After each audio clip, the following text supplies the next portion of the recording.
ជំរាបសួរពុកម៉ែបងប្អូនដែលតាមដានវីដេអូខ្ញុំផងដែរតែខ្ញុំនេះមានអីទេគ្រាន់តែនិយាយលេងទៅកាន់តែសប្បាយធ្វើការម្ដងសប្បាយដែរឬក៏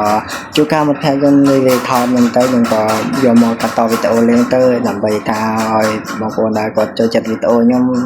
អីខ្លះដែលខ្ញុំមិនធ្វើការតែគ្រាន់តែអ្នកធ្វើការធម្មតាមិនធ្វើការឬធំដុំអីទេឬក៏ពេលខ្លះដែរខ្ញុំមិត្តភក្តិខ្ញុំវាថតកាន់តែថតខ្ញុំលេងអីពេលខ្ញុំរៀបបានអីមកពូផងដែរគាត់គុំយន់កាយខ្ញុំរៀបបានក៏បើកុំអោយថាវាយជើងអីចឹងណាពេលវាយជើងរត់ហើយពូថានៅវាយចឹងចាំ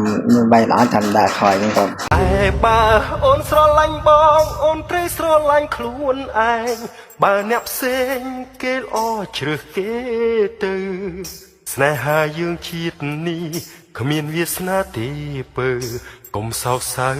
ហើយត្រូវបំភ្លេចបងតែបើអូនស្រឡាញ់បងអូនត្រូវស្រឡាញ់ខ្លួនឯងព្រោះរូបអូនគឺជាជីវិតបងពុំមិនបានជួបគ្នាក៏កុំខកបំណងព្រោះបេះដូងពួកយើងដូចគ្នាសូមទេសនាផងដែរដែលជារាប់អានខ្ញុំវីដេអូខ្ញុំមានលេងទៅនិយាយខ្មែរតច្បាស់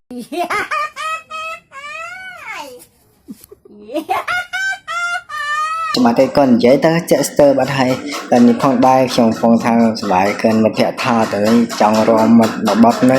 បើបែរដងធ្វើភ្លេងដាក់ភ្លេងខ្ញុំបាត់ណាចាតោះ disco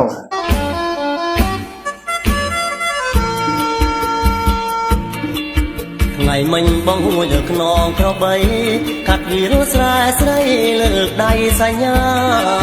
ល្ងាចអូនច្រូតកាត់ហើយតោងយាត្រាធ្វើកំពុងទឹកដែលតែងជួបគ្នា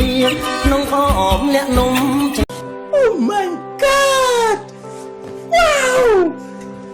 Oh my god អញអងចាមានបរិយលូស្លាប់យ៉ាបងផងព្រោះយើងទឹកលេខ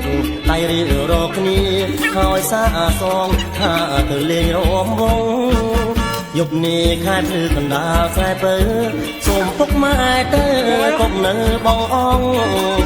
បងឡើងយកទឹកណោតមួយបំពង់ញ៉ាអូនញ៉ាំក្នុងពេលលេងរំវង